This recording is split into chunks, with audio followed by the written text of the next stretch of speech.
Hello, ladies and gentlemen. Thanks very much for joining us. We're going to start in just a few minutes' time.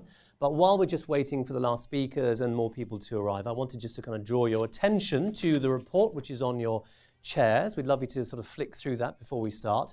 And then also, a couple of weeks ago, we actually held an event, a high-level event, during the UN General Assembly, where we talked about this report with a high-level panel. We made a little video of that. So while we're waiting before we start, we thought we might show you that video. So please sit back and enjoy that. Thank you.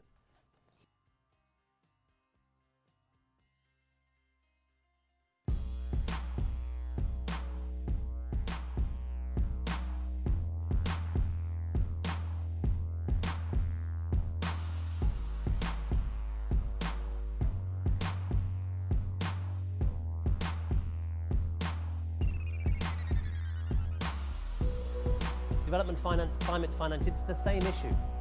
So let's find the links. When we look at forests and when we look at climate finance, it really connects across the entirety of the SDGs. Forests and protected areas, terrestrial ecosystems are not, or marine ecosystems are not about SDG 14 or 15. The forests are a key social safety net. They are a part of that poverty eradication. Think of the forest as your electric utility provider. The forests, the trees, are providing a service to you.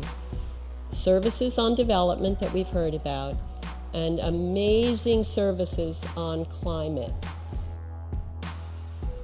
I can say for UNDP, which is a very, very large implementer of environmental projects, there's not a single one I've ever seen that didn't have a development benefit, right? If you look after the environment, you're looking after people and their development. My point would be how critical the forest action is, and I'm very delighted to see the new report here from the Centre for Global Development. Don't fall into the trap of traditional aid.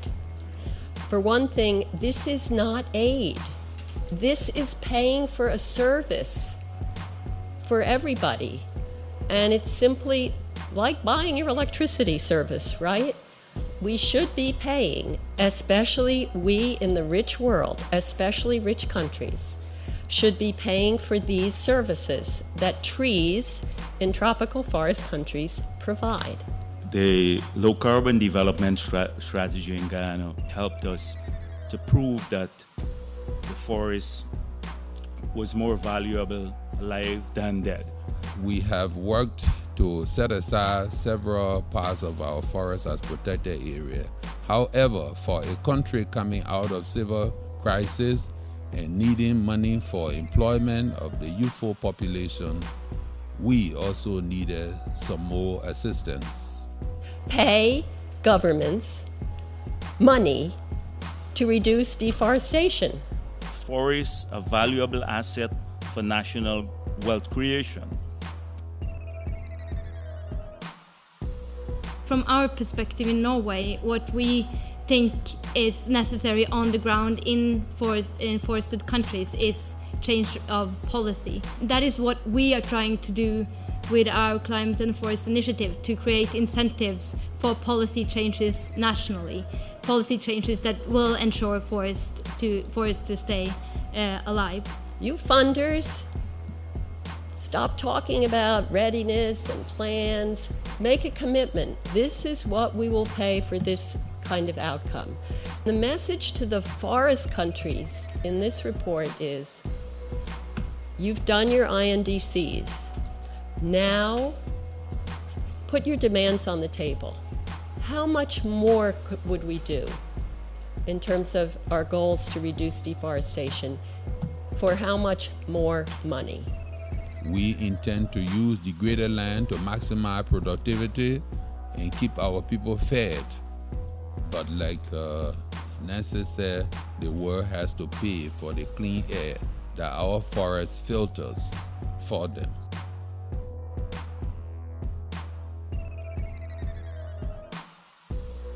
What we as developed countries need to do is to step up our funding for results-based payments for countries that are willing to reduce their emissions from deforestation? It's kind of straightforward.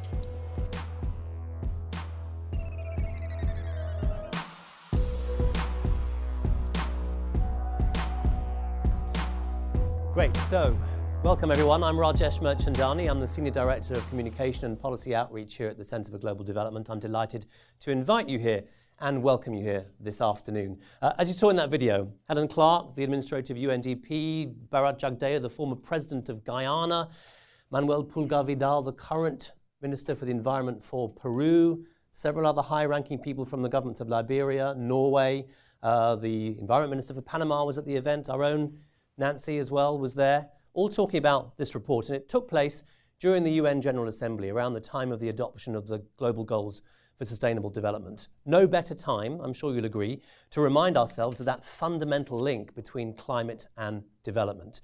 The fact is that the poorest people in the world are also the most vulnerable to the effects of climate change and on their own, the least able to deal with it. The challenge, and therefore the call to action, is how to minimize climate change and how to increase development outcomes at the same time.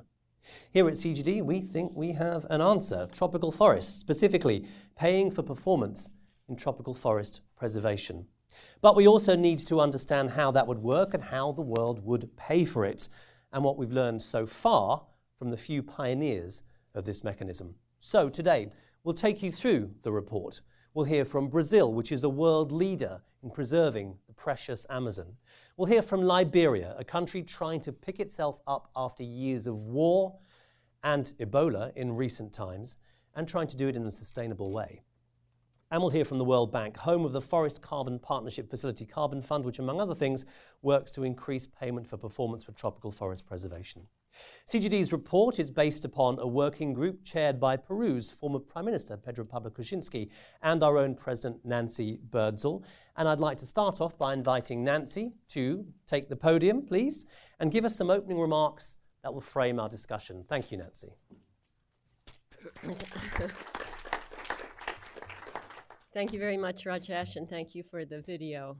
When I get over my embarrassment, I'll get on with the next step in our work. I do want to say a word of thanks to Pedro Pablo Kuczynski, who isn't here, but also to Michelle de Nevers, whom you'll hear from in a few minutes, and our small but very high-powered forest team here at the Center for Global Development, and to our partners in some of the work we've been doing, and much of the work we've been doing on tropical forests at Climate Advisors. I see Michael here. That's great. So, repeating some of what you heard a little bit already, I want you all to reimagine tropical forests not just as beautiful ecosystems, but as a utility that provides a service to us. It provides a service to rich and poor, to developing countries on development issues like protecting watersheds, and to the climate world, those concerned about climate change. It's providing a service of storing carbon and reducing carbon emissions.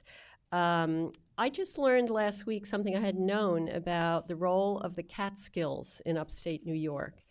About 20 years ago, or maybe 25, the city of New York, their water authority, decided to pay farmers to buy some land, a one-time purchase, and then to pay farmers annually to keep their woods, their forests, their trees, in order to ensure cheaper, cleaner water in New York City. It's hundreds of millions a year now that are paid every year through the tax system of New York City to people who own property in the Catskills. They're buying a service from forests. So forests are great. They're the cheapest, as we'll hear more about in a forthcoming book by co-authors Jonah Bush and Francis Seymour, both of whom are here.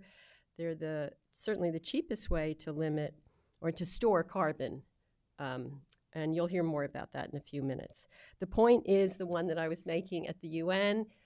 People in the rich world should be paying in their own interests for the services that forests provide, whether you're a development NIC or you're worried about climate change. You ought to be putting money on the table in one way or another.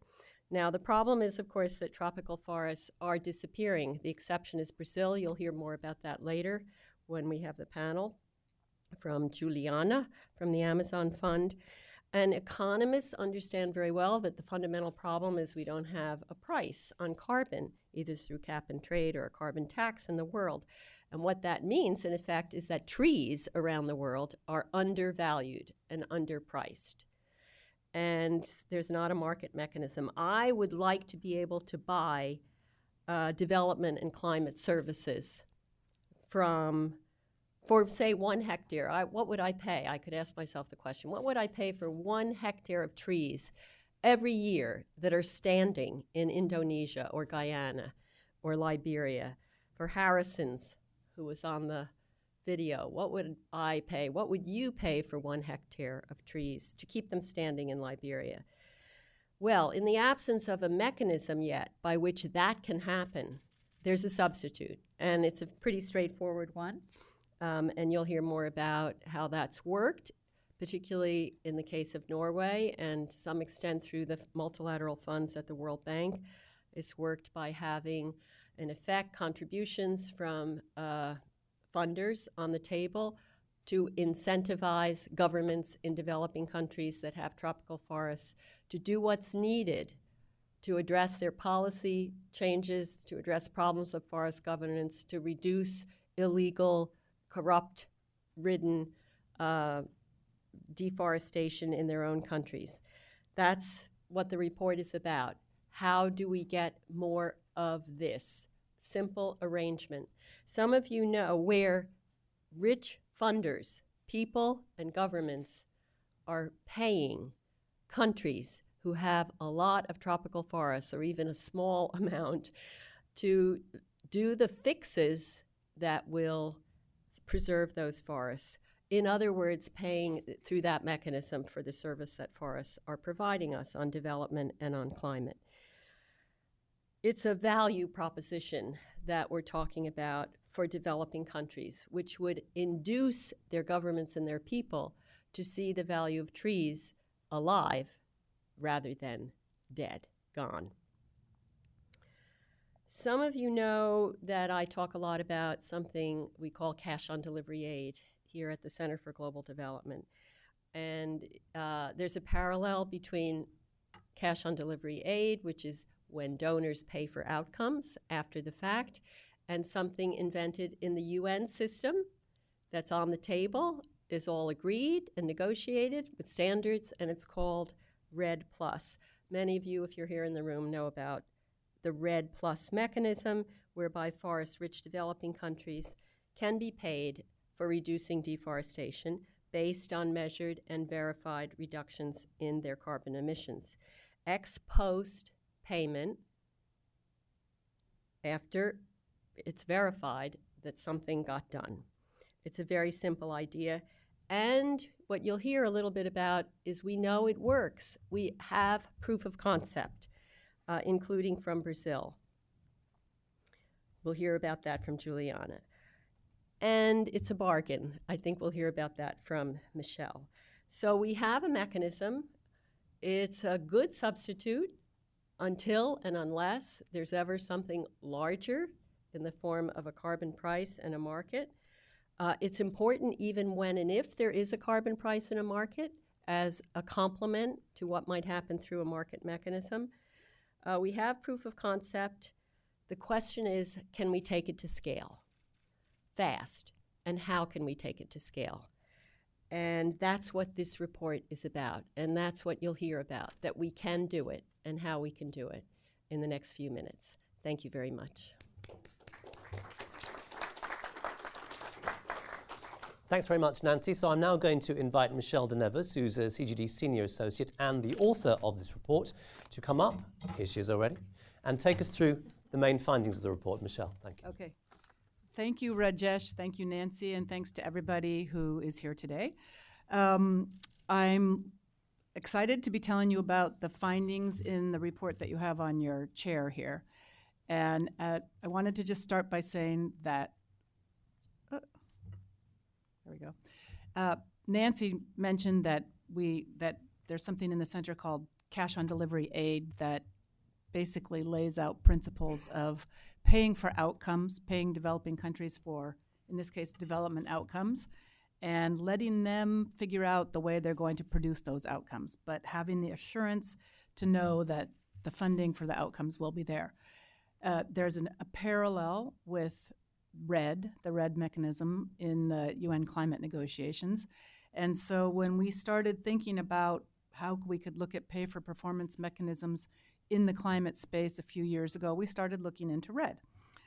The basic idea of RED was that it was supposed to be part of global carbon markets. It would pay companies and countries who had obligations to reduce emissions to allow them to buy those emission reductions more cheaply in forest countries by paying them to reduce tropical deforestation.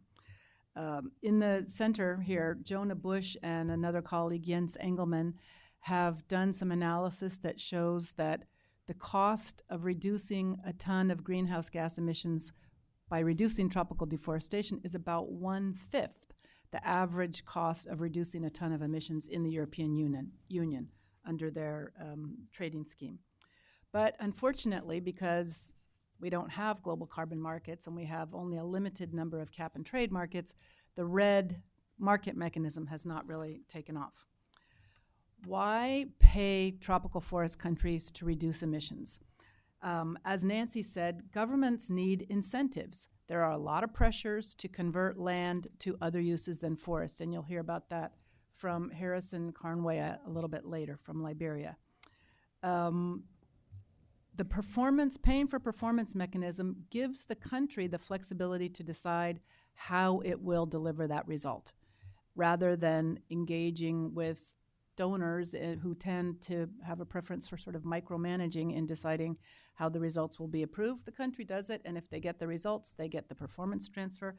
And if they don't get the result, they don't get the transfer. So it respects sovereignty. And it also shares risk between the funder and the country, precisely because if there is no result, there is no payment. So that's a risk to the forest country, and it helps prevent the risk in the funder country that they have spent their scarce taxpayer resources on something that didn't have a result. Why did we focus on forests? Nancy and Rajesh both mentioned that developing countries are most vulnerable to the negative impacts of climate change. And so anything that we can try to do to reduce the growth of greenhouse gas emissions will be positive for development. Forests have all sorts of development benefits themselves. In the forthcoming book, Why Forests, Why Now, by Francis Seymour and Jonah Bush that Nancy mentioned, there's an entire chapter dedicated to quantifying the development benefits from intact forests, mostly which are ecosystem services. And from a climate perspective, forests are tremendously important. As this graph shows, if tropical deforestation were a country, it would be the third largest source of emissions after China and the US. The emissions from tropical deforestation are larger than the total emissions from the EU. So forests are critical to solving the problem of climate change. The other thing that people don't really know is that forests really can account for 30% of global emissions. If you look at the IPCC report, they usually talk about net emissions, which is reductions in deforestation plus regrowing forests. And net emissions are only 8%. But actual emissions from deforestation are between 16 and 19%. And if you add to that taking damaged forests and regrowing them, their ability to remove carbon from the atmosphere added to the not emitting from reducing deforestation adds up to 30%. So you really can't even think about solving the problem of climate change without forests. But even though they're so important and have such value, forests are underfunded. The orange parts of this chart show the share of tropical forests in overall climate finance in the Fast Start financing, which was the 3-year period after the 2009 Copenhagen Climate Summit. So you can see that forests are not very well funded. Not only are they not well funded, but the performance component, performance-based payments as a share of RED financing for forests, is less than half. This shows the total amount of financing for RED. It's about $10 billion in the period 2006 to 2014. And funding for performance is less than half, and that is actually only due to large contributions in recent years from Norway and Germany and a couple of other countries. So it's starting to turn around, but not fast enough, as Nancy said. So far, more than 50 countries have signed up to initiate RED programs. So there's a lot of interest in RED. But within that 50, only 7 countries have signed performance agreements directly with funders. And in the most important multilateral program to pay for performance to reduce emissions, the FCPF Carbon Fund, only 11 countries have signed letters of intent, which is the beginning of the process to start to plan out how they will reduce emissions. And of all these countries, only 2 countries, Brazil and Guyana, have actually received transfers, performance transfers. So there's a long way to go. We realized in looking at this, why is it that funders prefer to finance capacity building and institutional reform and implementation planning rather than just paying for results? So that question led us to create a working group here in CGD. The working group was chaired by Nancy Birdsall and Pedro Pablo Kuczynski, who's the former Prime Minister of Peru, which was great because Peru is an important forest country and was hosting the climate summit in Lima last December. One of the members of our working group is President Jagdeo, right here, as you have seen speaking in the New York panel a couple of weeks ago. And at that panel, he kind of put this whole question into perspective. He said, putting in place simple pay-for-performance schemes has been difficult because of fear. In Guyana, there was a fear that the Guyanese government was giving away its forests to the international community and losing sovereignty. In the international community, there was a fear that the performance payments that would be transferred would not benefit the Guyanese people and would not be used for development. There was a fear that the rights of indigenous people would not be respected. There was a fear that Guyana's low level of deforestation would not be permanent, in fact, would rise after the performance transfers. And there was a fear that the performance payments would not be used in what President Jagdeo called an accountable manner, which you know what that means, code for hanky-panky. Those concerns were widely echoed in interviews that we had with other funders. So in the working group that we established, we set out to try to figure out how can we overcome these fears and answer 2 questions. How can we accelerate transfers to reduce deforestation, scale them up, and simply reward forest countries for their progress without a lot of the conditions that have been imposed so far? So we came up with 3 high-level recommendations and about a dozen suggestions. I'm not going to go through all of them. They are in the report, which I highly recommend to you. But the first recommendation was that we suggest that in Paris, at the climate summit in December, that official funders commit to reducing 1 billion tons of emission reductions from tropical deforestation between 2015 and 2020. It's important that it happen in the short term because by 2020, too much of the forests will be gone. If you think of a price of about $5 a ton, which is the current market price, it's not the right price, it's too low, but even at that price, it would cost funders about $5 billion a year to achieve this goal. That's in perspective of about $130 billion a year that goes to development assistance, official development assistance, and it's in the perspective of the $100 billion commitment to mobilize funding for climate finance that was made in Copenhagen. So it's not that much.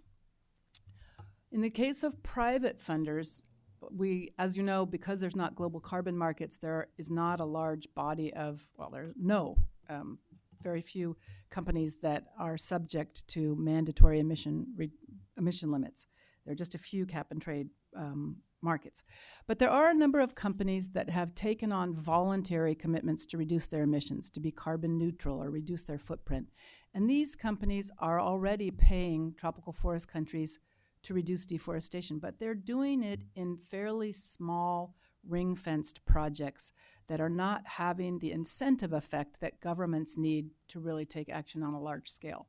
So our recommendation to private companies is scale up your programs to a larger national, state, or what in the world of REDD is called jurisdictional level. And there's work going on to make this happen already.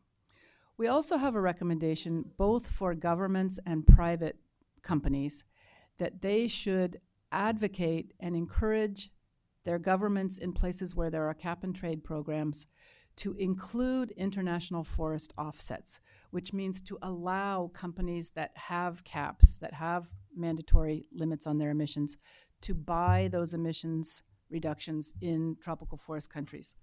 Of all the cap and trade programs going on in the world now, and there are about 16 of them, only California has the provision to allow for international forest offsets, and that provision is not yet operational. There's been resistance. So we think that it would be good to advocate for the inclusion of tropical forest offsets in all the cap and trade programs, including the EU ETS, which does not allow for international forest offsets. And what about tropical forest countries? Nancy already mentioned this. Most of the tropical forest countries have submitted their pledges for Paris, which outline their plans to reduce emissions.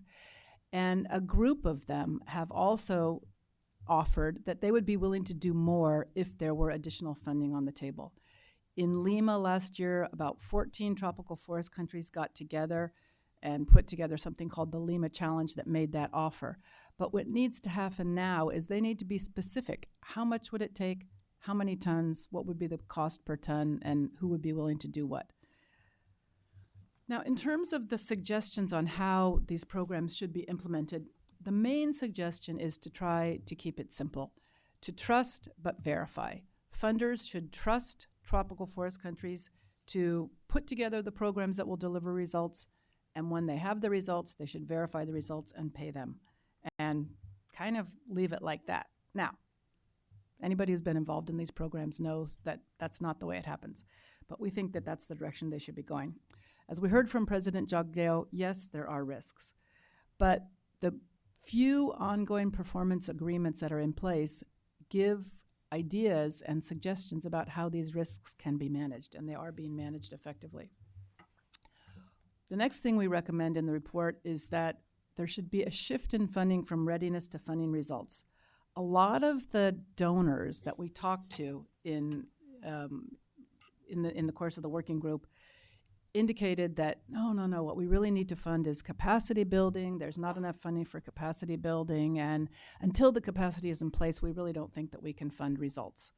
Well, we think that already more than half of the funding for REDD is going to capacity building and readiness, and what is needed is actually putting money on the table for results. And as President Jagdeo, our ongoing hero, has said, the need for capacity building should not displace the urgent need for large-scale funding for results.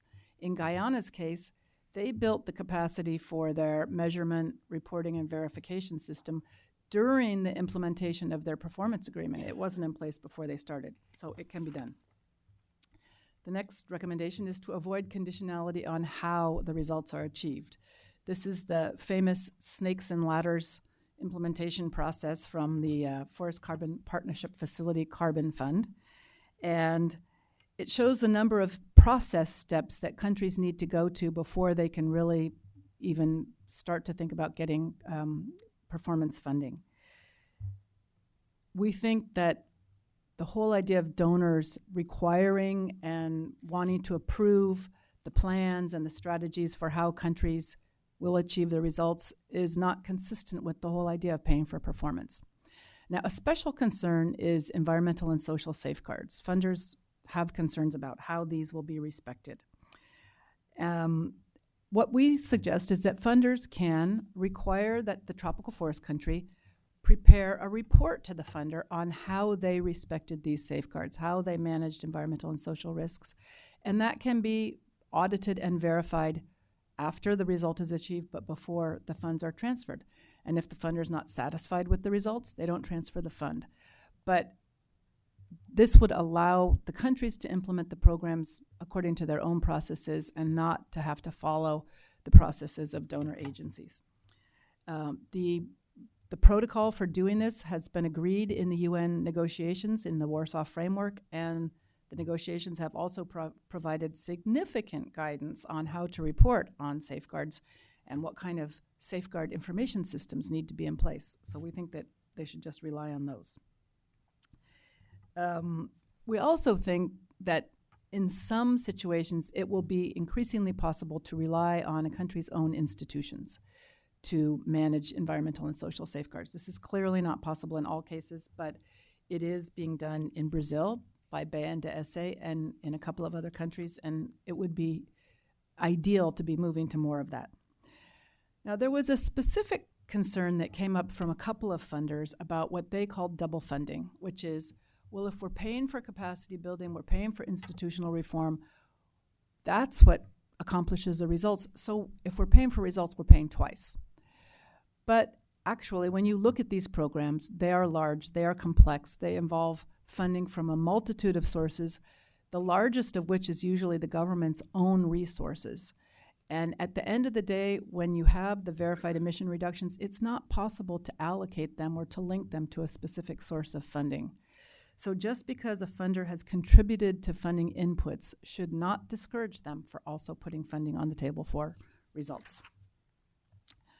In terms of how performance transfers are used, there also, it seems to be a case where the funders, once they transfer the performance payments to the country, they also want to follow and figure out how those performance payments are used and what are the procurement processes and what are the safeguards that are used for the use of those funds.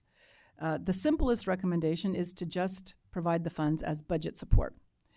But the other recommendation is that the countries should choose how they want to use the funds. Now, Brazil chose to put those funds into the Amazon Fund, but then they just manage them as part of the Amazon Fund. Guyana chose to put the funds into its low-carbon development strategy. So if a country chooses an alternative other than budget support, that's fine.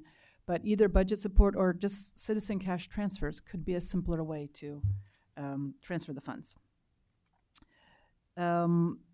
The last recommendation we have is that we need to figure out ways to raise more money, and I'm not going to go into a lot of detail. We have 3 recommendations. One is that the Green Climate Fund should have a dedicated results-based window for RED, and it should have a significant amount of funding in proportion to the mitigation potential of forests. We have a proposal to set up an endowment-like Forest Foundation Fund whose proceeds would be allocated to tropical forest countries based on performance in reducing deforestation. And we have a proposal for a committed payment facility, which would really be a pure pay-for-performance contract where funders would put money into the facility once the results have been achieved by a forest country in a very simple way. So in conclusion, Nancy said it, it's kind of straightforward. And we think that there's an opportunity here and funders should just get onto it and make significant commitments in Paris to move ahead with this. Thank you.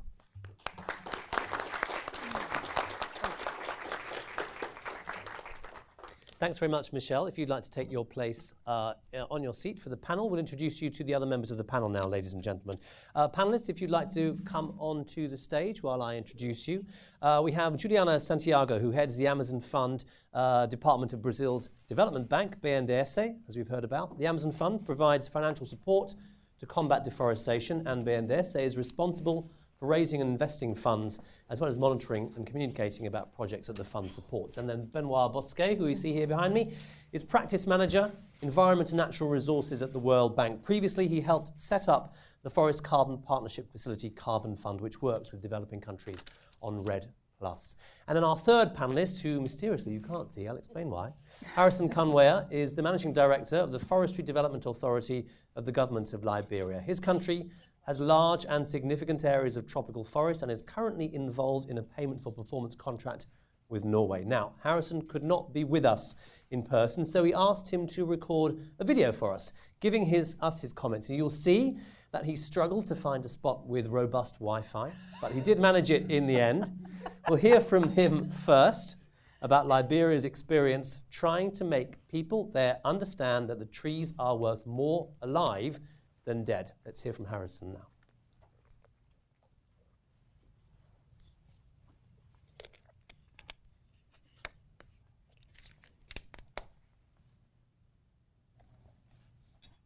My name is Harrison Karnwea. I am the Managing Director of the Forestry Development Authority of Liberia. Liberia is working very hard because we know that we have a very globally important piece of forest in Liberia, and we're fighting hard to conserve it. In recognition of that, the Norwegian government and ourselves signed a letter of intent in September of last year in New York. This is a very welcoming development, but the rolling out the process has been very slow. It's being conducted through the World Bank in Washington. They have their own processes and safeguards. So as we speak, the project concept note is still lagging for approval. That's going to be in February of 2016, according to what we heard. And it's kind of frustrating anyway, because we have so much needs. The need of resources to to police the forest, to recruit, train, equip, and deploy rangers, and of course, to keep the forestry development itself working in the face of financial constraints in a country coming out of civil war. So it's been a little bit frustrating. However, the government of Liberia is determined to work along with its international partner to conserve most of the forests. But the pay for performance is the best way out. We wish it was working faster than it is now. It's over 12 months now since we signed the agreement in New York, September 23rd of last year. And to date, I think only $5 million direct budget support has been remitted to the World Bank for Norway. We've been working on $50 million project concept for the rest of the period. It's yet to be approved by the World Bank board. So that's how it is. And you can see that managing expectation in the home front has not been very easy, because the expectations are high. Once it was announced in New York via BBC that Liberia and Norway have signed a letter of intent for Norway to infuse some money that will help Liberia conserve its forests, of course, the expectation started immediately. So the fact that only $5 million has been disbursed to date is a significant time delay, 12 months and several days now. But we are still hopeful and counting on our partners in Norway to push the World Bank a little bit. And I think, of course, it's the usual international community's processes that you have to go through to benefit from international donors' money. And like I said, it's been kind of frustrating, but again, it's their process, and we're trying to cope with it. But I can clearly tell you that managing the expectation has not been easy, because our people have been used to granting logging concessions, which they believe provides employment. And so for 3 years now, I have not been able to award one logging concession. It's kind of making me unpopular. And remember, I'm a politician, former Minister of Internal Affairs. So those are some of the frustrating part of it. But we hope for that this will work so that it sets the stage for Liberia to manage its forests sustainably as enshrined in our forestry reform law of 2006. Let's give him a round of applause, even though he can't hear us. Thank you very much to Harrison for taking the trouble to find a robust Wi-Fi connection via his mobile phone in his car in downtown Monrovia and recording that for us. We're very grateful to him. We hope we may be able to connect with him live for the question session of the event later on today. Fingers crossed. Juliana Santiago, we're very glad you're in the room. As the head of the Amazon Fund Department at the Brazilian Development Bank, BNDES. Now, Brazil has been hugely successful in reducing deforestation through a mix of domestic policy and international support, notably $1 billion deal with Norway. But that's actually not a lot compared to the size of the Brazilian economy. So my question to you, and what I'm hoping you'll speak about, is what are the main things that you've learned from your experience of using the payment for performance mechanism for tropical forest preservation, and what difference did that Norwegian money make? And I'm sure everyone wants to hear about that. Juliana, thank you. Thank you. Well, thank you very much. Good afternoon to everyone. I would like to thank the Center for Global Development for this opportunity to be part of the working group on scaling up performance-based transfers for reduced tropical deforestation, and to be overwhelmed during the whole process of the knowledge and discussions we had to end up in this important report that was coordinated by the Center for Global Development. And seeing the result now, I'm very glad to see that how many things we could put together and how can we make the difference in terms of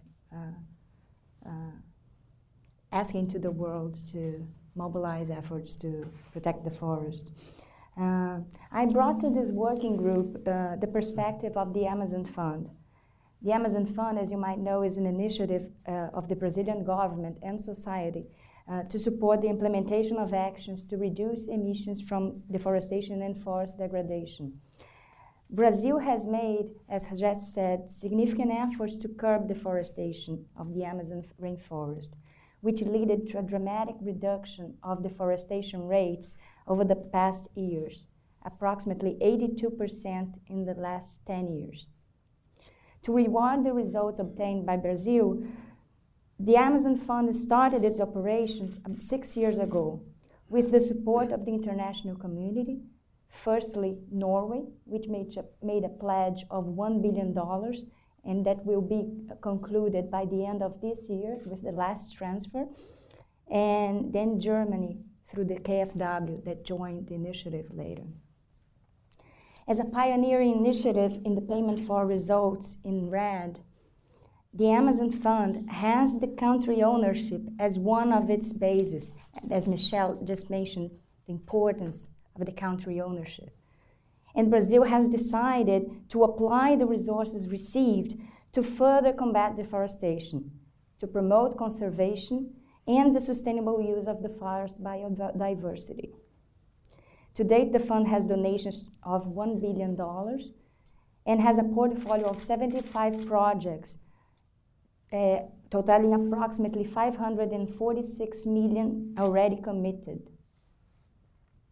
Well, over the past years, the fund has shown that it's possible to build a significant project portfolio that includes a wide range of activities and institutions with operations in the Amazon region, to ensure a robust and transparent process of selecting projects with special attention to the rights of traditional populations, to prioritize the most effective actions to confront the deforestation vectors, and to develop efficient mechanisms of resource distribution to communities and smaller institutions through partner organizations. The Amazon Fund has succeeded to achieve very significant results, these being a journey with constant challenges, where the dialogue with policymakers and civil society has been a decisive factor in the evolution of the fund.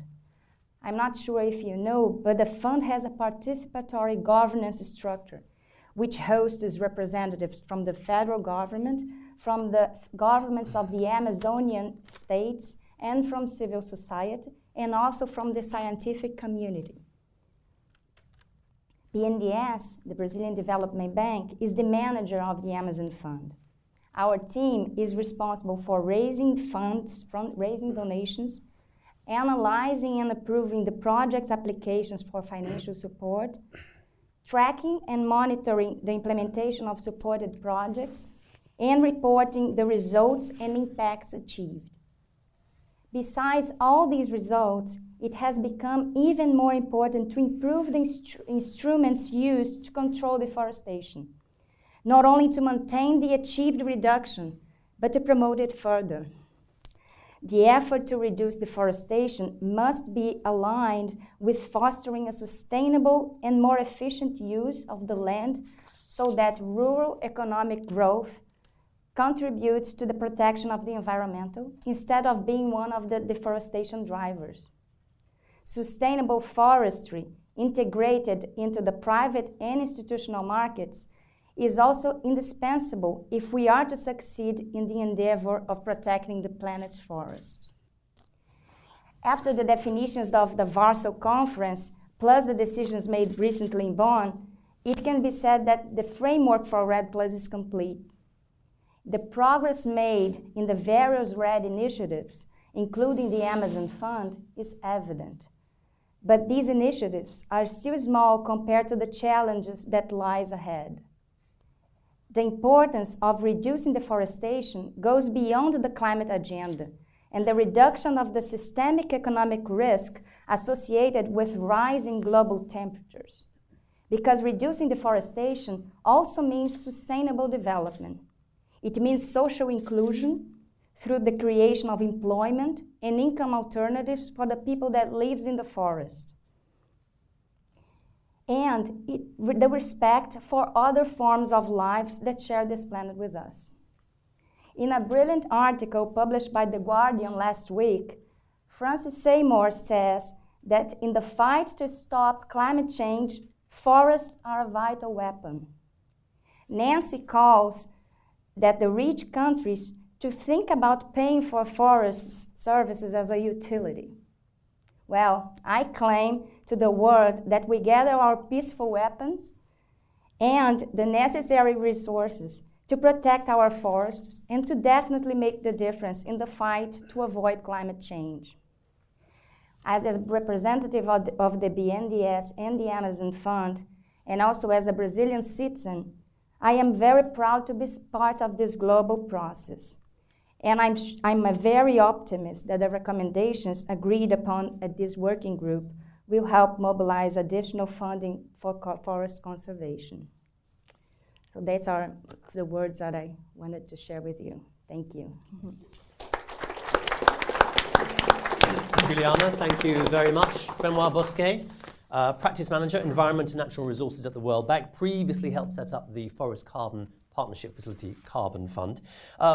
We heard from the video from Liberia about World Bank processes. Michelle had a slide about the 8 stages of the processes involved. Now, of course, you don't make up a lot of these rules. They come from the donors. The donors have conditions that they will want to impose on the processes. But I'm wondering, can you talk from your experience, tell us about the processes of the Carbon Fund, and is there a way, can you speak a little bit about how they might be made simpler? Good. Thank you very much. And thanks again for the invitation, Michelle. Look, I'm not going to be on the defensive here. I want to participate in the conversation. And you know, I know Harrison Karnwea very well. He was at the bank 2 weeks ago. Again, we discussed at length, and we certainly want to support him. By the way, it's very much thanks to the World Bank that Norway was convinced to get into a deal with Liberia. It wasn't an easy thing. And what you also should know is that very much unexpectedly, it was Global Witness who pushed the bank to also build on all the work that it was doing there in the forest sector against all odds. And then Norway, you know, was looking for partners, for countries to support in Africa, and the bank very much pushed for Liberia. So, you know, there's a lot of background that is not necessarily visible here. But let me just say that, you know, at the World Bank, we very much believe in, you know, performance-based payments. In fact, It was right after the COP in Montreal, December 2005, that Nigel Purvis, then at TNC, now of course with Climate Advisors, came to the bank. I believe, Warren, you were the director, Michelle, you were there.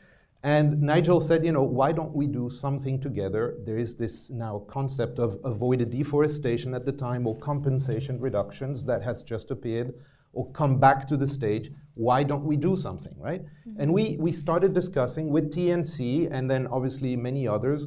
Germany took the baton as the host of the G7 at the time, convened 2 workshops where the World Bank was invited to come and make proposals. After the G7 mandate and a communique, they turned the keys to the World Bank. We did 2 more big design workshops, and we finally announced this initiative at the Bali COP, and it became operational then. Very much as a partnership between funders and forest countries, and then lots of people around the table who speak a lot, civil society organizations. I, of course, recognize friends from those as well. Clearly, indigenous peoples, that was a bit of a weak point at the beginning, but that was corrected. So lots of people have many things to say about REDD+, as you can imagine. Now, why was the World Bank selected as sort of this convener for this partnership?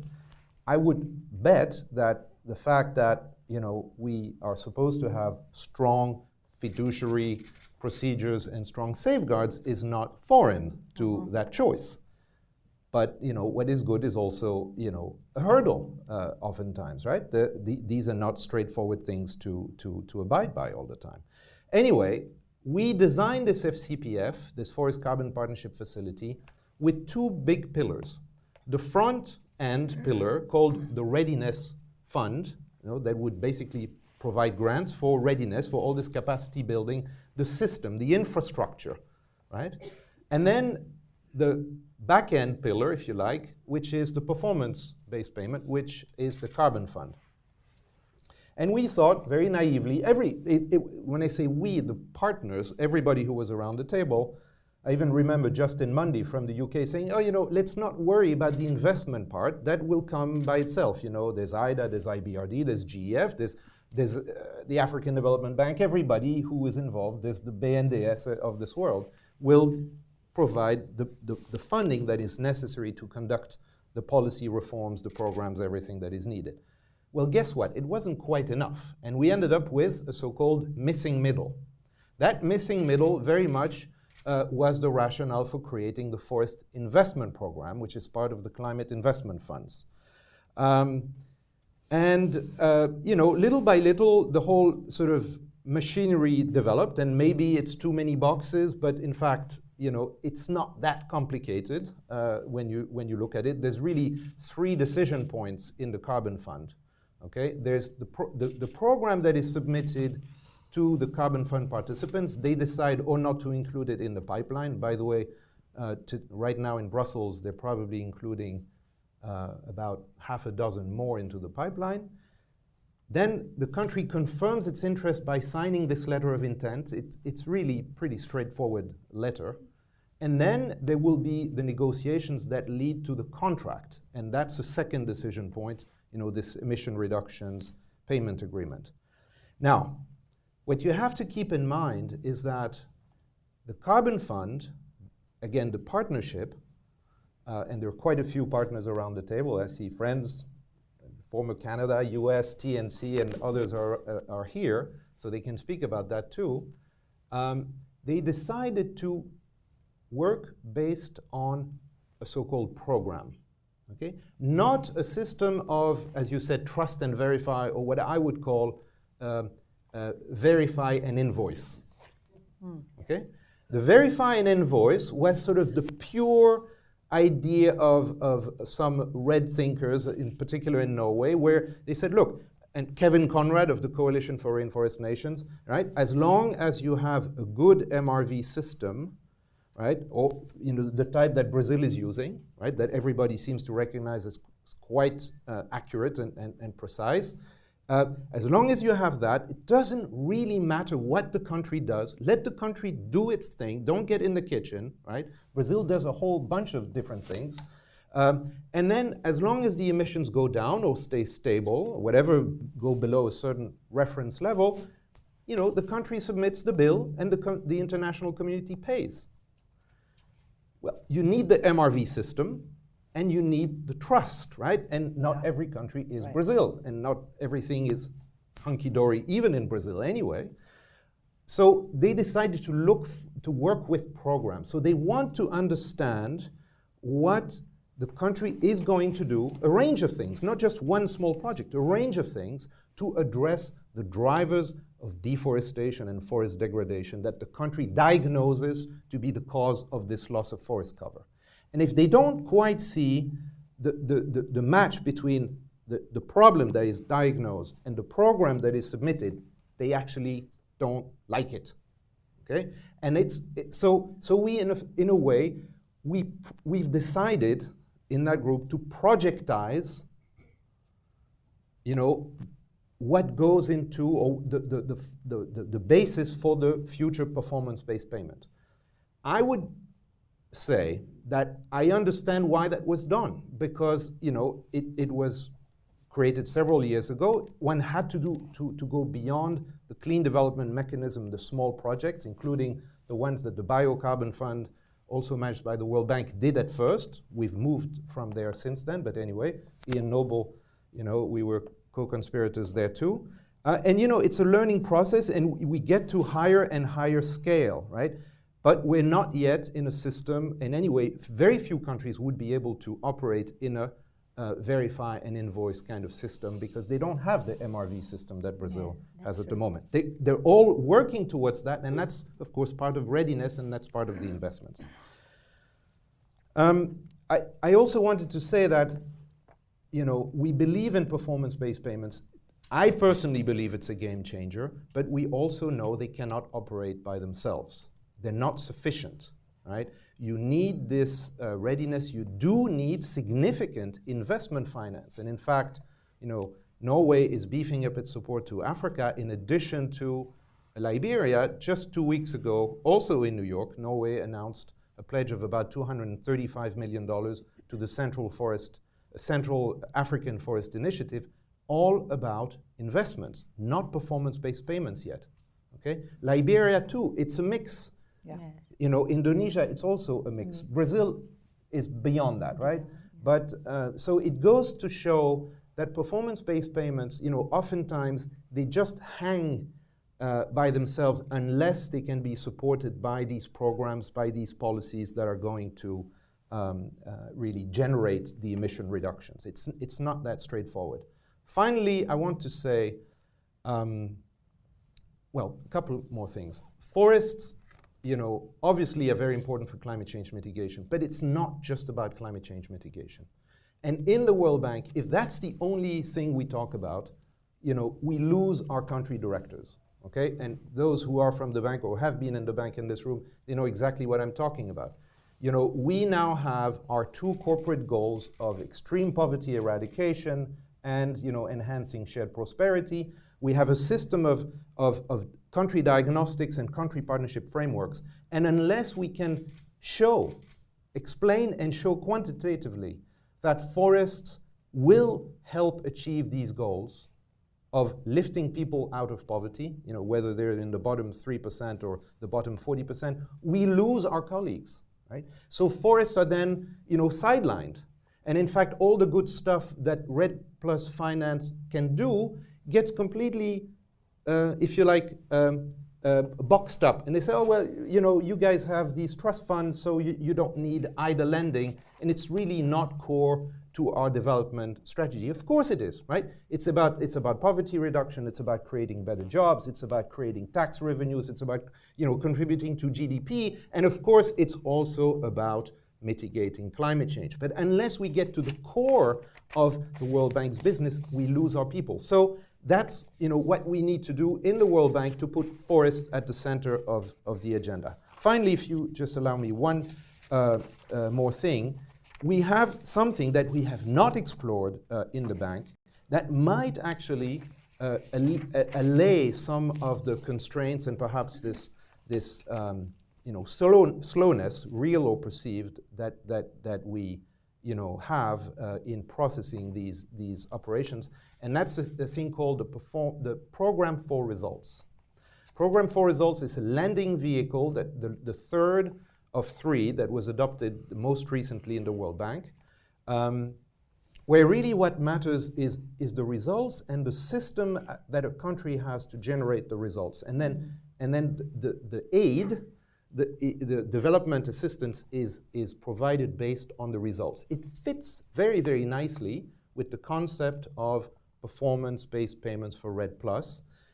Now, when the board of the bank adopted that investment vehicle, it specifically excluded from it high-risk projects, meaning projects with the potential of irreversible risks for people and the environment.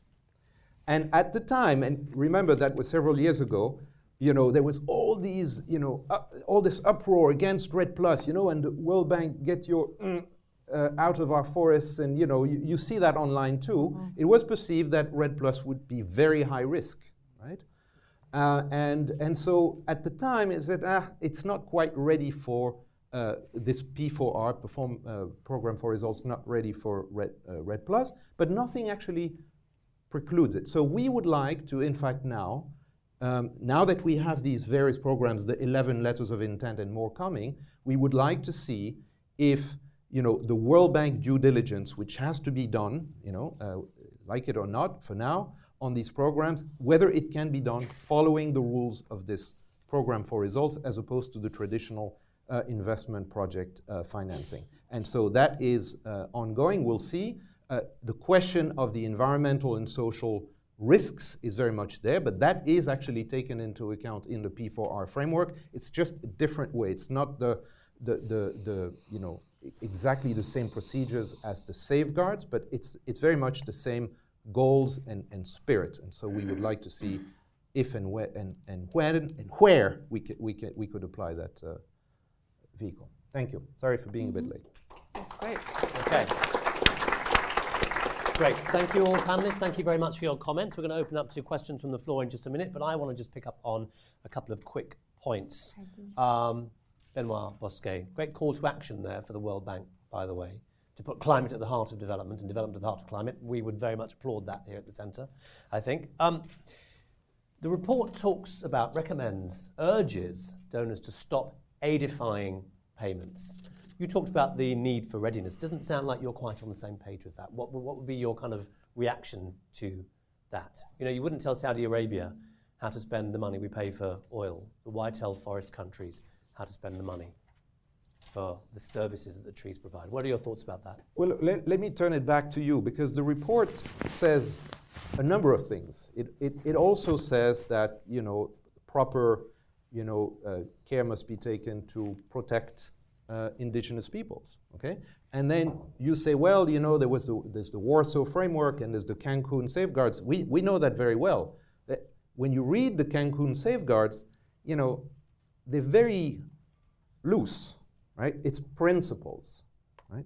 So my question back to everybody is, okay, show me how you implement the Cancun Safeguards, okay? And in a way that, for example, indigenous peoples are going to be satisfied they are really protected. And show me, as part of the Warsaw Framework, how you're going to report on these safeguards, because that's what every country is supposed to do. Though it's odd to there's a lot of modal expressions around it that may actually not make it absolutely mandatory. The negotiators were quite careful. So I just want to see a good alternative to the World Bank safeguard policies and procedures, and everybody will learn. Right now, the World Bank thinks that its body of safeguard policies is pretty good. It's not the best one. In fact, it's in the process of reviewing it. But that's what we've got, right? And we did a detailed analysis and that shows that our safeguard policies are very consistent with the Cancun safeguards. So we're all interested in alternatives, but right now that's what we've got. And we even did, when we opened the Forest Carbon Partnership Facility to other delivery partners, including the Inter-American Development Bank and the UN Development Program, we did a consistency analysis, and there was a common approach that was adopted among the three institutions, and there was a lot of thinking that went into it. And again, the thinking was that was actually pretty good. It may not be perfect, it may be simplified, but the bank is in the process of reviewing its safeguard policies, and I can tell you it's not a piece of cake. So, you can't have, I think, you can't have safeguards light. Either you do it, and it must be clear how you do it, or you don't do it. I'm really interested in seeing how the Cancun safeguards will materialize. And BNDES, in fact, borrowed from the World Bank a few years ago to upgrade its whole safeguard framework too, which is interesting. It'd be interesting to see how you guys are doing all of this. Juliana, would you like to respond? Yes, firstly, I would like to respond to your question, because you made me a question that I end up not saying about is the importance of the Norway contribution. I'll tell you what, that's the next question on my Are list, you? Okay. actually. Okay. Let's stick with this point for Yes, now, just okay. a moment. Would you like to respond to Benoit's point about the safeguards? About the Anybody else in the safeguards? audience want to respond, in fact, about that point? Pick up on his point. Yeah. Nancy. I knew I could rely on Nancy. Michelle. We have a former World Banker right there. Big. I think we have quite a few, actually. Yes, yes. Well, let's not be polite. Nancy? There's a microphone coming. Who's also a former World Michelle Bank. can be more clear about this, but there's a specific proposal in the report that for 1 year at a time, for example, under a pay-for-performance arrangement, there could be just go ahead and make the deal, and when the year is up, invoice, or what did you say, verify an invoice. Now, the invoice would then be await a second round of verification that certain principles on the safeguard side were honored. Now, it's possible that something could go wrong in that year, but there would be the awareness that if something went wrong, then there would be no payment. And this is not all that unusual in the world of auditing, frankly. And this is a kind of performance audit arrangement that's common all over the world for all kinds of services. So I don't get it. The other thing is, of course, we had various forms of budget support, including from the World Bank for years and years, where all this business about safeguards never came up because there was a greater understanding that the money was fungible, and there was no point in trying to, I don't know the logic there, but why can't we have a budget support approach on Red Plus? But maybe Michelle should. Let's hear from others. Yes, I want just to add to the question. I didn't understand about the safeguards that you mentioned that about the specific cooperation with the BNDES and World Bank to develop which kind of safeguards. This is what I didn't get. What kind of safeguards? I mean, maybe we can take that offline, yes. but several years ago, there was a loan to Brazil, about $2 billion, for BNDES to upgrade its whole safeguard policy. It was 3-4 years ago. Financial safeguards? It's no, financial. Environmental. Our own yes, environmental and safeguards? social, yeah. Yes. I'm not familiar with that. Okay. Sorry. Did you not know about that? No, didn't know that. Now you do. It's a big bank. Yeah. At the reception afterwards, you guys can carry on talking about that Yes. point, Yes. I think. Let's pick up the question with you, Juliana, about the Norwegian money. Yes. What difference did it make? Yes. I very often have the question. Firstly, sometimes there is an impression that Brazil is already a developed country. Brazil is a developing country. Maybe comparing to other developing countries, we might be now in a better position, which does not mean that we still do not have deep social and development challenges. So this is one thing that has to be clear. And Brazil having decided to protect the forest and putting together all relevant ministries to put in place a strategic plan to prevent and combat deforestation. When we reached the highest deforestation level in 2004 was not trivial. And there is an opportunity cost on that. And the cost, not only to prevent, but to combat, to avoid deforestation, is huge. I would say that the bigger bill we pay, and we separate the part of the pizza, part of the country's budget, and not only the federal budget, but also the states. The states has a huge responsibility in combating deforestation. And the municipalities as well. So the country made various actions to and put together a lot of actors, including, of course, civil society, which has a very important role on that, to combat deforestation. And we presented results. We reduced deforestation by 82%. And the benefit is a world benefit to the climate. So the logic of payment for performance reaches that idea that we presented the results. We do have a very trustable monitoring system, and actually Amazon Fund is supporting an international project to build a monitoring system through the Pan-Amazon countries. The 8 Pan-Amazon countries, we have a project that INPE, that National Space Research Institute, is providing an in-kind contribution of the training, building capacity, and transferring the software to the whole countries. And the Amazon Fund supports the infrastructure of building that capacity, and not only including training, but also the equipment and all the necessary. But so this comes to the question: isn't the Norway contribution important? This is just one project. We have 75 already committed, and all the others that are under analysis that probably will reach the $1 billion already into account. Isn't that important? I think it is very important. It's not a drop in the ocean. We are doing a lot, and we can do even more. And one thing that is important is that the projects that we support through the Amazon Fund are additional to the efforts that Brazil are doing. One of the things that when we do the analysis of the projects to be supported by the Amazon Fund is to verify that if the project, the activities that are requiring support are additional and are not replacing federal or state budgets. So they are additional, and they are more than the country or the states or the municipalities are doing.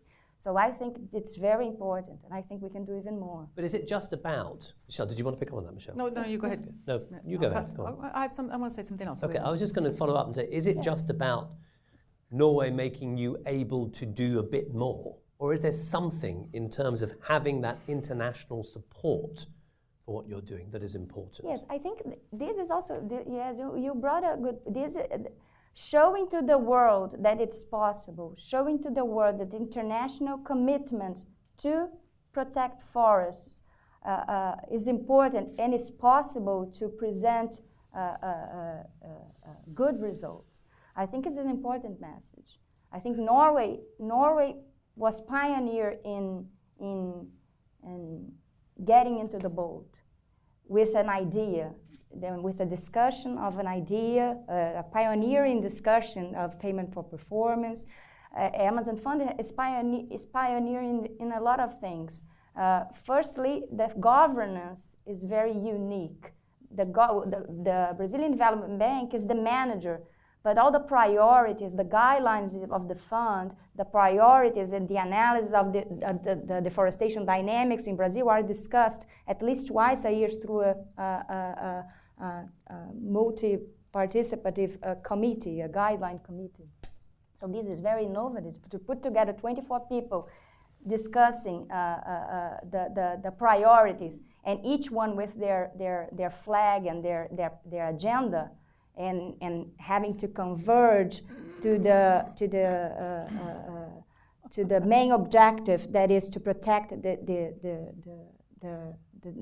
Amazon and and to slow deforestation, is not trivial. The transparency is also something that is an externality.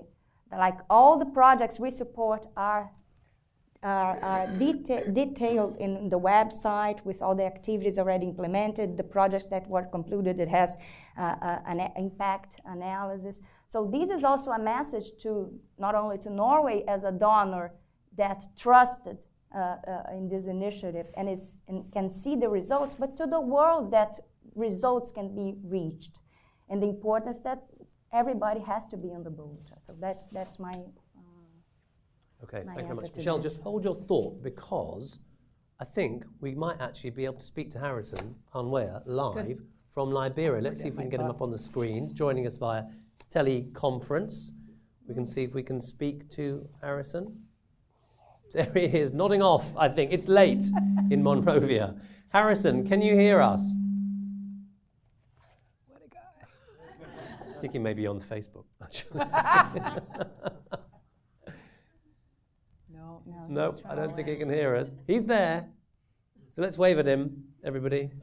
I know he can't see us anyway. Where's the camera? Maybe we'll see if we can get him on audio as well as video while he's phoning for a pizza or whatever he's doing there in Monrovia. It's late, bless him. He stayed up for us. Michelle. Okay, I just wanted to come back. I think that Benoit put his finger on the crux of the matter of this whole red business. And I want to step back a second. You know, when I left the World Bank, I had exposure to red. I basically kind of knew what was going on. But when I started working on this project and I started to get into the details, after 2 years, I have scratched the surface. I will never be able to understand red. You have to have been born in red to really get it. And it is the most emotional and controversial topic I have ever worked on. And I worked on a lot of different things at the World Bank. But anyway, and that's why I mention this, because it comes down to this question of trust. Benoit said, if you have a good MRV system and you have trust, then you can do these performance agreements. It's true. And one of the reasons that the safeguards have become such an obstacle is because of the lack of trust on the part, I think, of the funders to the tropical forest countries, maybe with very good reason.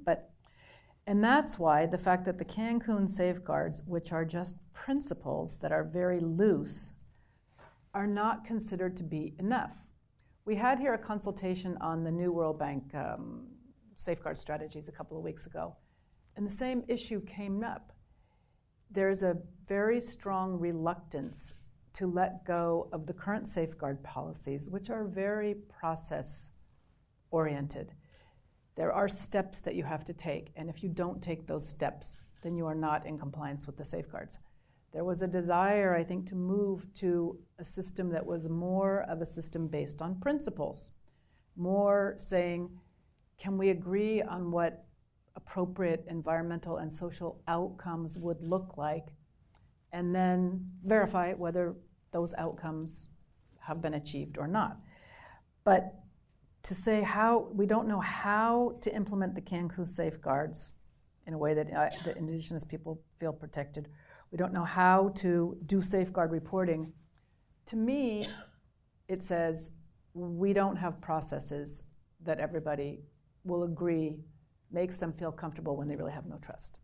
So I think, you know, I would hate to see the red world have to go down the road of having 94 pages of instructions on how to do safeguard reporting before funders feel comfortable with this.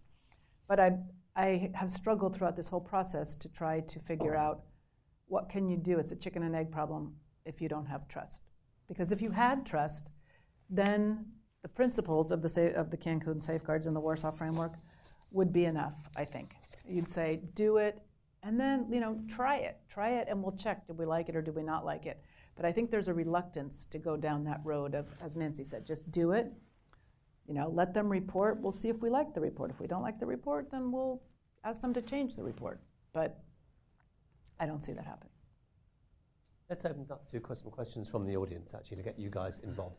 Ma'am, let's start with you first of all, and then sir at the back. If you could stand up or say your name, where you're from, and I'm going to encourage you to stick to questions as opposed to statements. Thank you. I'm Mitzi Wertheim. 10 years ago, I created something called the Energy Conversation, which got the whole energy environment story started in Washington. I'm overwhelmed by this story. First of all, I had no idea all this work was going on. And so my question is about communicating. It's unbelievably complicated. And I think if you don't understand it, it's hard to get trust. My answer to all of this is finding people who can take these very complicated stories, do what Alan Alda did, and I don't know how many of you know the Flame Challenge. Do any of you know that? I suggest you look it up. He's an actor who set up a competition to explain a flame to 11-year-olds on a worldwide basis. And this year the question was, how do you explain sleep, I think, yeah. I kept trying to visualize what you were doing, and you even had some charts with some visualizations, which made it much easier to do this. I urge you all, maybe you can get connected with colleges and universities and get them to do the translation, get artists. No, I'm quite serious about this. Totally. And you test it out with people like myself, who is not an expert, to see if I can understand it. Because this whole business of living in this incredibly complex, interdependent, global world that many of us care about, but I sure wish I understood better what are the processes that make it so hard to get something done. And we're good at explaining, this is how you do accounting because it has numbers. This is much harder because it deals with human beings and human reactions. So I wish I could have understood everything you were saying, but I'm not a part of the in-group. And this is the in-group here. But people ought to be able to understand that beyond the walls of this room. Well, I have other questions, but I'm not going to add to it. That kind of falls to me as Director of Communication, so maybe I'm not doing my job properly. But sir, at the back, let's get a question for you. And I encourage this to be a question, please, sir. Well, it's not going to be. Okay. If you want me to give up the mic, I will. I have 3 points, if I may. I'm Warren Evans. I was involved in all of this stuff, and I would make 3 points. First is the FCPF didn't evolve the way it did because of lack of trust. It evolved because there was a recognition that countries were not understanding or prepared, neither was the international community, to know what dealing with REDD+ meant. So it really was about getting the groundwork done.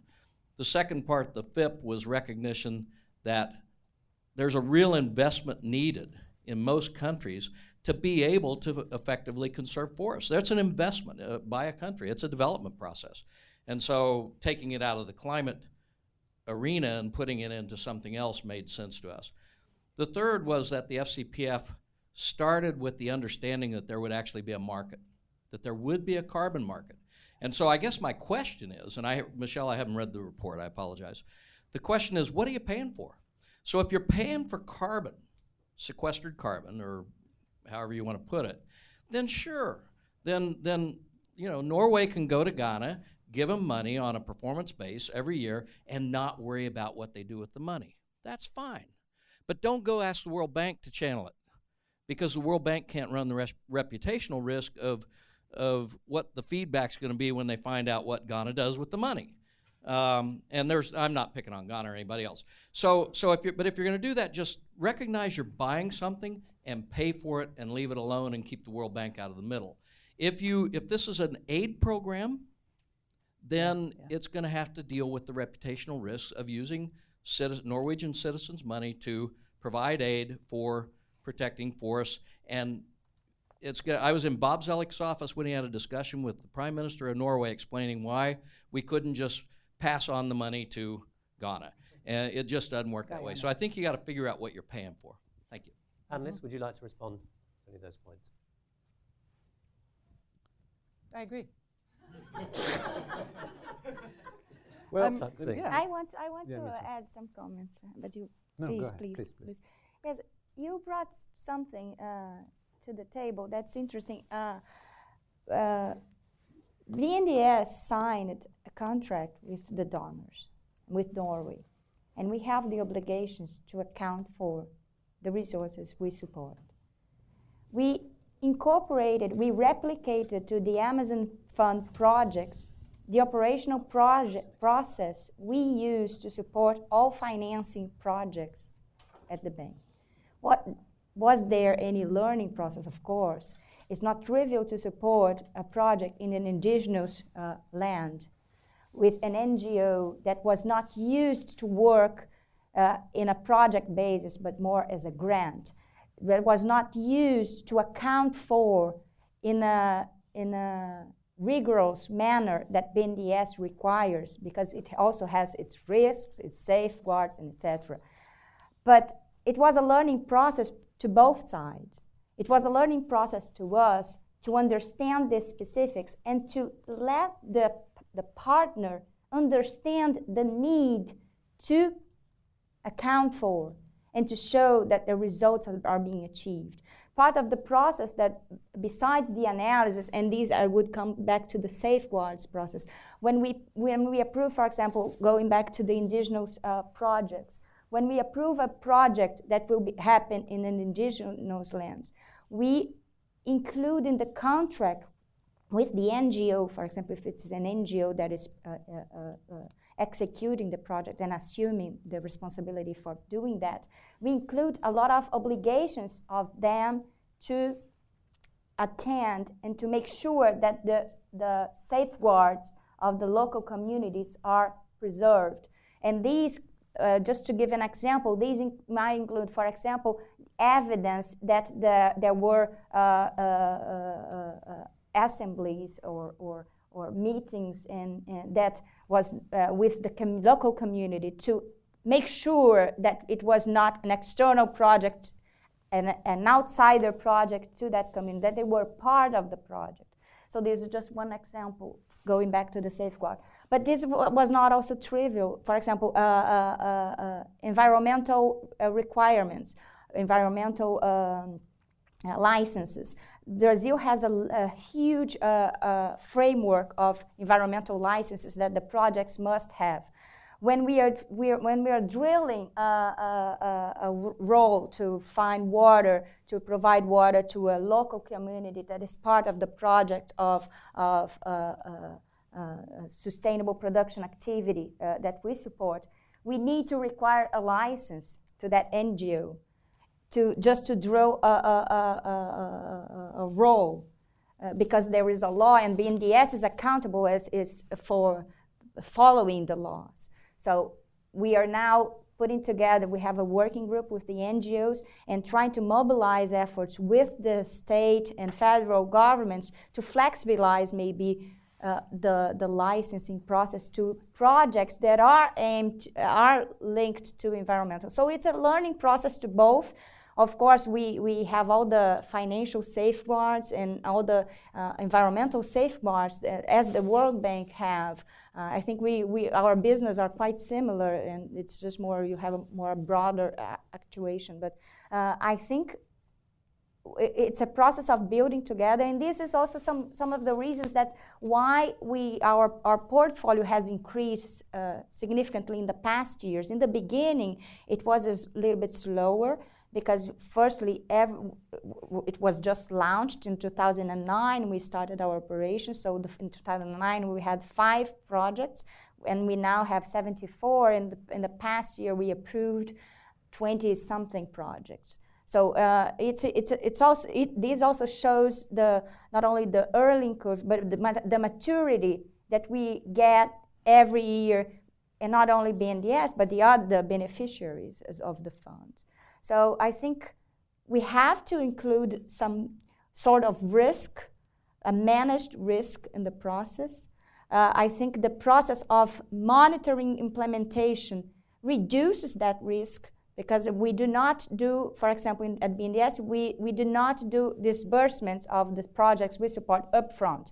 So when we contract a project with a beneficiary, we do not do the whole amount up front. We usually advance 6 months implementation, the equivalent of to the activities that will be implemented in the next 6 months, and then the implementer account for those amounts. We verify not only documentation, but we visit the projects, and then we disperse the second tranche and so on. So this is a way to reduce the risk as well.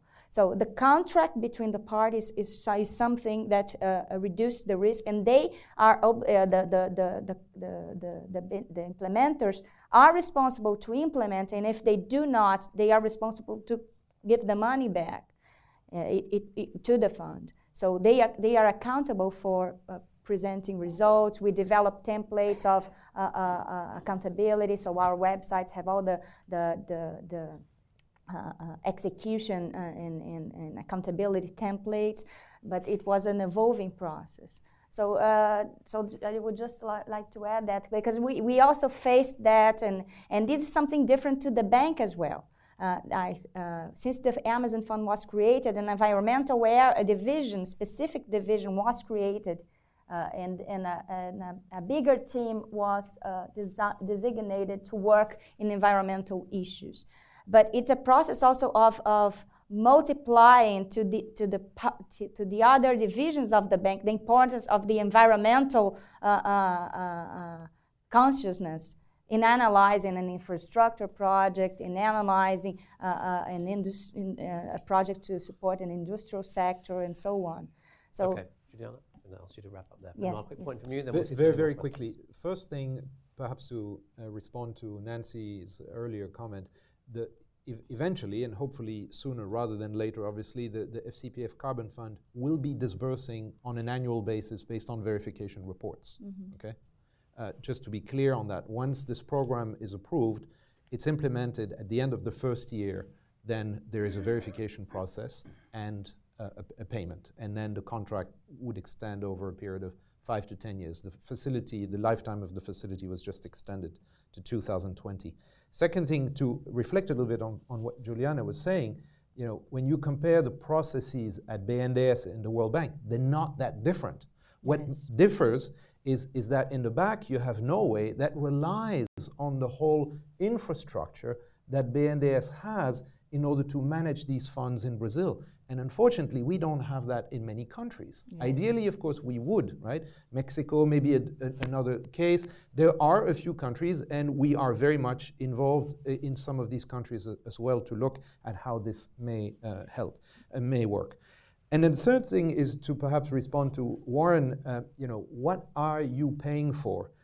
In a certain sense, that train has left the station because the UNFCCC did adopt the Cancun safeguards and the Warsaw framework. So, we can imagine safeguards away, but they're very much part of the framework. They're there. Mm-hmm. The question is how, in a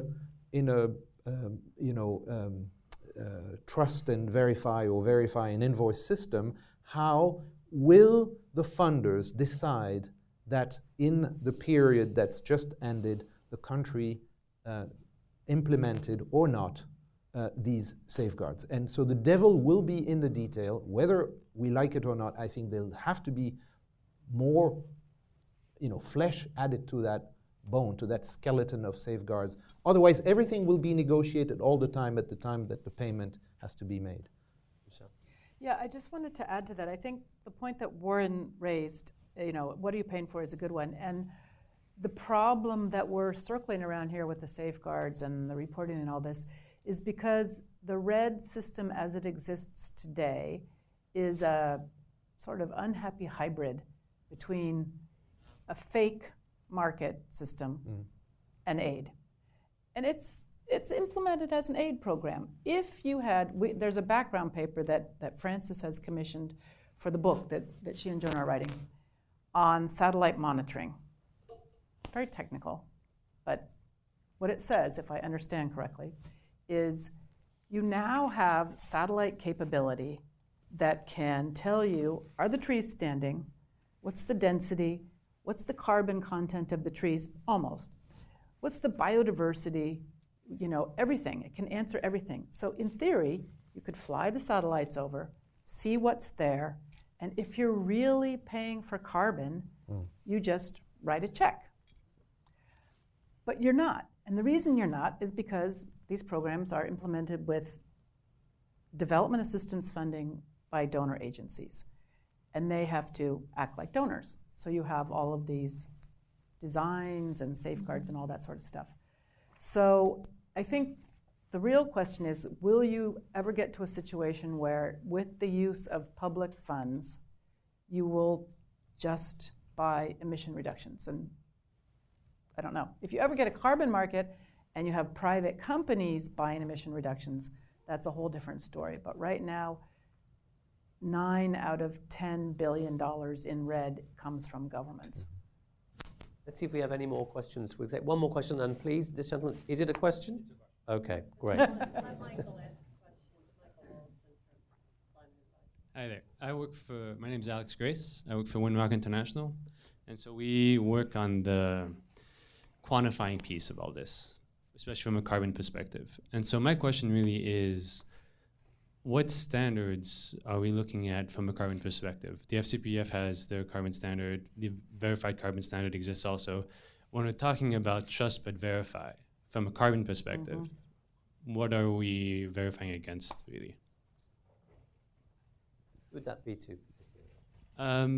Probably to Michelle, because I think Benoit is probably on the same page as the Carbon Fund, which I totally, we've worked on that too, so we kind of, we know about it. The verified carbon standard also, it's all kind of the same thing.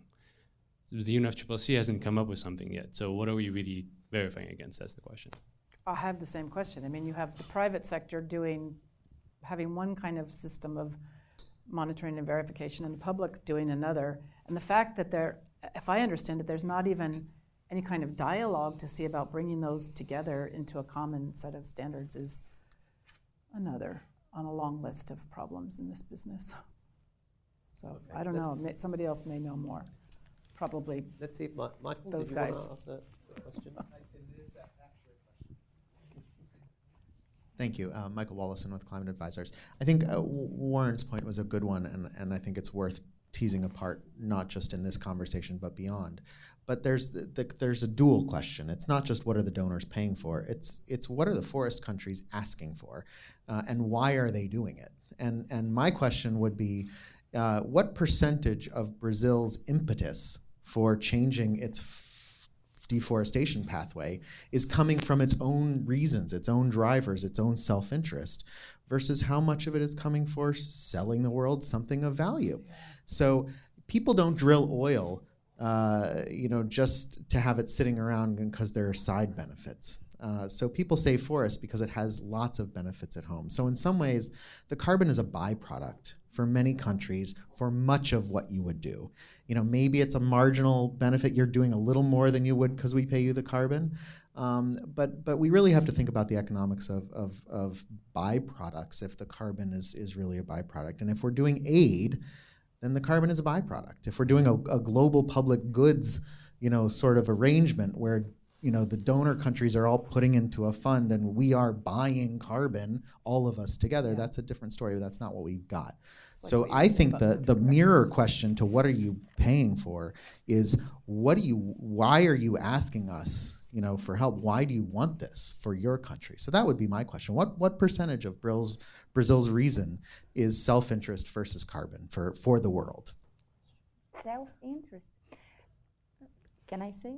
Self-interest. Let's say Brazil has decided, as part of the policy to combat deforestation, Brazil has decided to designate significant part of the Amazon as conservation units.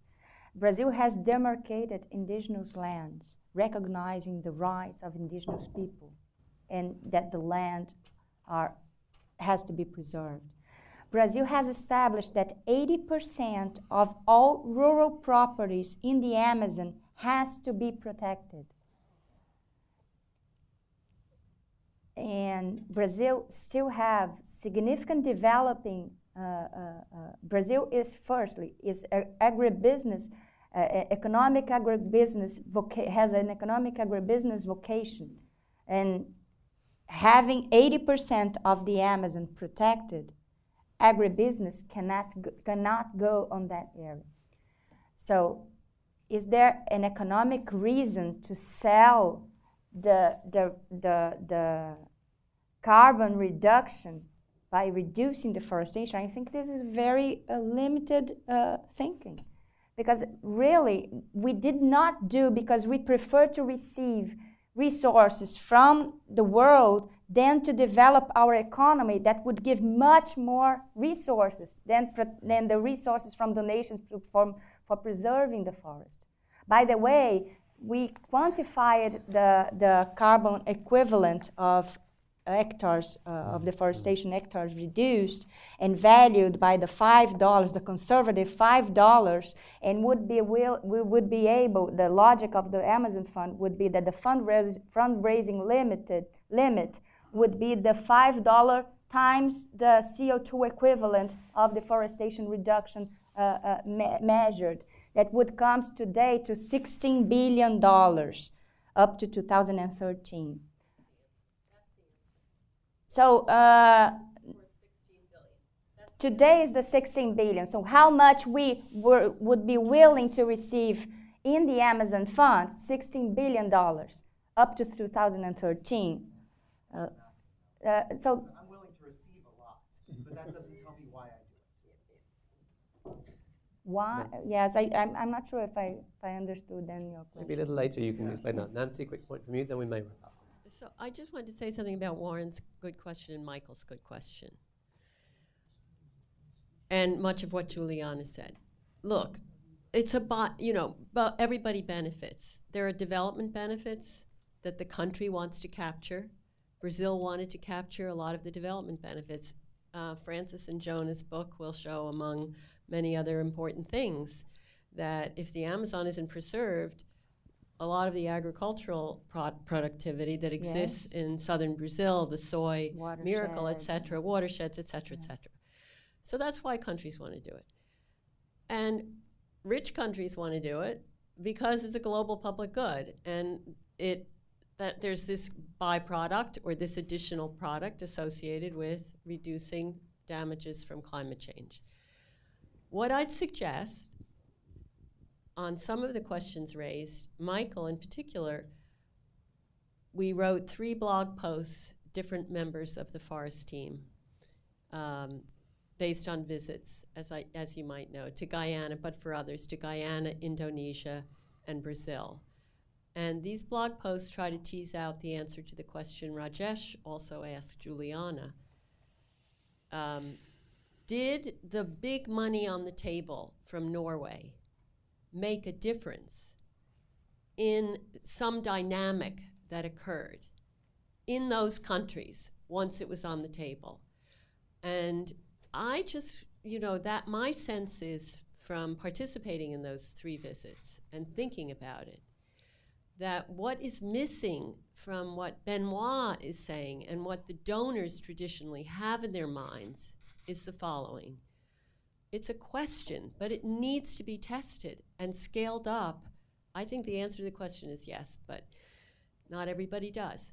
Would putting money now on the table for Liberia, for example, for the Congo, create the incentives to get going on readiness, to work it out, to outsource to McKinsey, or to outsource to the African Development Bank, or to outsource to Oxfam or Transparency, the Nature Conservancy, or the hundreds of other groups. Could you please give us the readiness in the short run while we develop it ourselves? It would get countries going. It would help inspire them. And what Juliana said was important. It mattered to Brazil, even though it was only $1 billion out of $16 billion a year or so that they're spending, or $16 billion over that period. It still mattered that there was a sense of global solidarity, that Brazil could put itself on the agenda as getting something done for people in the rest of the world. That's what we're not tapping. So, you know, it's these two parts, the psychological part and the part that says, create incentives for governments to get moving. I mean, Indonesia hasn't moved as much as Michael Mollison knows, but they've probably done more, even on so-called readiness, than they would have done if they hadn't been in the partnership with Norway for the last several years. Sorry for the Thank you, Nancy. Benoit, quick point. Yeah, very from quickly. you, and then we're going to get one more point from that gentleman over there, and then we're going to wrap up. I think the Liberia case is actually, from that perspective, more interesting than Brazil. For Liberia, the $150 million promise from Norway is huge, right? If you do it on a per capita basis, it's very, very significant. So I agree with you, Nancy, that if that kind of money were to become available for all the countries, we could really make a big difference, right? So I work on Cameroon, for example. Cameroon is a very, very important country with respect to REDD+ because of what's happening there, you know, but it needs more than 150 million because that's what Liberia gets. Cameroon needs a multiple of that, right? But that money is not quite available yet. However, it's not TNC or we who are going to deliver the readiness. Readiness needs to be a national system with assistance. But a national strategy, which is part of readiness, that doesn't come from outside, right? But they will do it if that money is in fact on the table. That's what Nancy's saying. Now let's get, is this a question, sir? Yes. Okay, great. This will be the last one. We have refreshments as well, so you can carry on the conversation back there. Let's get this last question. I'm Brian Scott with Forestry. Thanks very much to CGD for hosting this conversation. It's very interesting and informative. My question dovetails sort of on what you were saying, Nancy, regarding the situation with Indonesia. So we've heard a lot today about what the $1 billion did in Brazil, but I wonder if in your report you talk at all about the situation in Indonesia and what the $1 billion offer there did and did not achieve, and what lessons we can learn from that. And my suspicion, I want to see if you agree, is I wonder if that shows that sometimes putting money on the table isn't enough. And getting back to Benoit's point, readiness support is really crucial. And as I look at the evolution of Norway's agreements over the years, it seems like they are realizing this. So the Liberian money, 150 million, nearly half of that is going for readiness initiatives. It's still linked to performance, but it's not just for emission reduction. So I wonder if that's a lesson we can learn. So when we were talking about this earlier, Michelle and I did think we might get a question about Indonesia, didn't we? Mm-hmm. So why don't and we decided we would defer to Francis. Unfortunately, you're on the stage. Okay, I'm doing my Jonah glass half full. It seems to be the case that Indonesia has not performed in terms of reducing its emissions and its deforestation, so they're not getting the performance transfers. But the fact that that money is on the table, we understand that there have been benefits. We had one of the leading indigenous peoples groups in Indonesia tell us that the fact that they have this REDD program and the REDD agency has given them a seat at the table that they haven't had for 20 years to discuss policy with regard to land tenure for indigenous people in Indonesia. It got attention at the highest levels of the government, in the office of the president. Of course, now they have a new president, and nobody knows what's exactly going to happen with that. And the money hasn't been dispersed. I mean, you come back to the point that when it's a performance transfer, if there's no performance, Norway hasn't spent its $800 million. So it's unfortunate. They would like to have spent it because they would have liked to have the results to spend it for, but they haven't spent the money. So the fact that the offer was on the table did have some positive results, even if that result was not a reduction in deforestation. How'd I do? Okay, ladies and Jonah's gentlemen. our resident optimist. We have prepared some refreshments for you as well. Plenty more to talk about, so we invite you to take it out there. For now, I'd like to thank the panel, Juliana, Benoit, Michelle, and thank you very much for coming along today.